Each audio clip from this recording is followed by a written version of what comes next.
Gay marriage and mixed emotions from California. On the ballot in that state this week, the controversial Proposition 8, a measure to overturn the state's support of gay marriage. It passed by 500,000 votes, and now just days after civil rights activists celebrated the election of the first black president, they are marching to protest gay discrimination. Here's ABC's Lisa Fletcher. For the fourth day in a row, protesters took to the streets Saturday night, angry over the passage of Proposition 8. The prominent theme is overturn Proposition 8, which is discriminatory against same-sex couples. And the protests are becoming more targeted.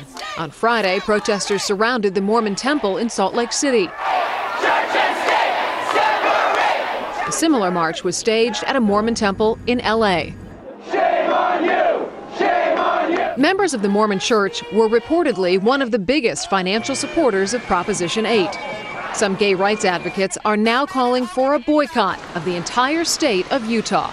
What they're doing is despicable in going after the Mormon Church or religious institutions, trying to, focus on them as being haters. They're fomenting anti-religious bigotry. Behind the anger here on the streets lie many questions. Why did they lose this battle? Who really voted for Prop 8? And what's next? I don't think people fully have come to grips with the extraordinary thing Californians just did. This was not like all those other ballot initiatives to ban same-sex marriage. Same-sex marriage was legal in the state of California.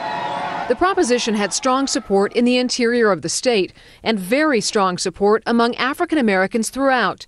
70% voted yes, while whites voted narrowly against it. And for those thousands of gay couples who married during the 4 months it was legal, I do.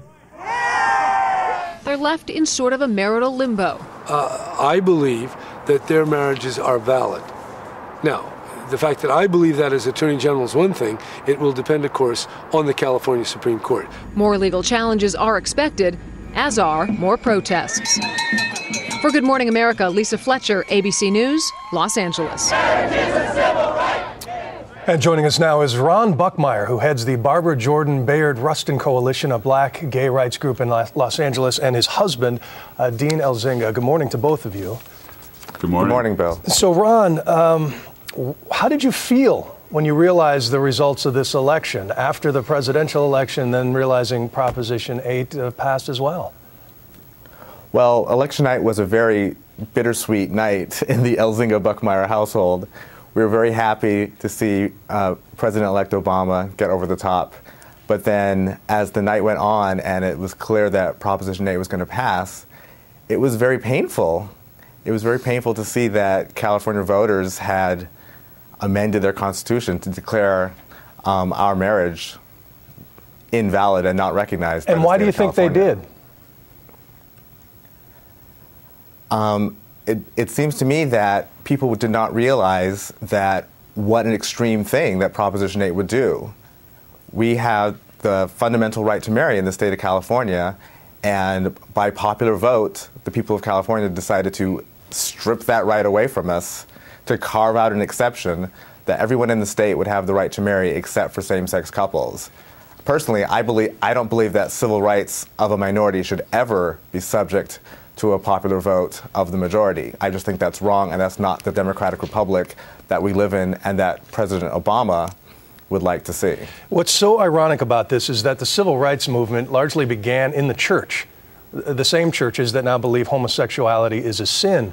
So can you ever win the civil rights argument without a sort of a wide-ranging acceptance, even in churches, not just the Mormon Church, but others, that sexual orientation is genetic? Can you ever get that argument across? Well, and I'm not even sure that you have to depend on the idea that it's genetic.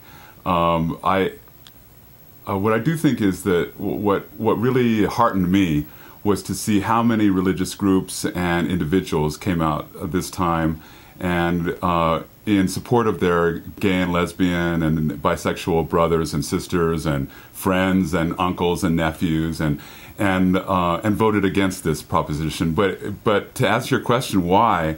I think when you look at the timeline, and back in 2000, the vote was for California Proposition 22 was even greater percentage than this time for Proposition 8. So there's been a real progress, but we still have a ways to go in reaching out to the entire community, to communities of color and other communities, and sort of showing them that we are their brothers, we are their sisters, and that when we're hurting, then it hurts the community as a whole. Well, Ron and Dean, we appreciate getting up early this morning and joining us. Thank you very much. Sure.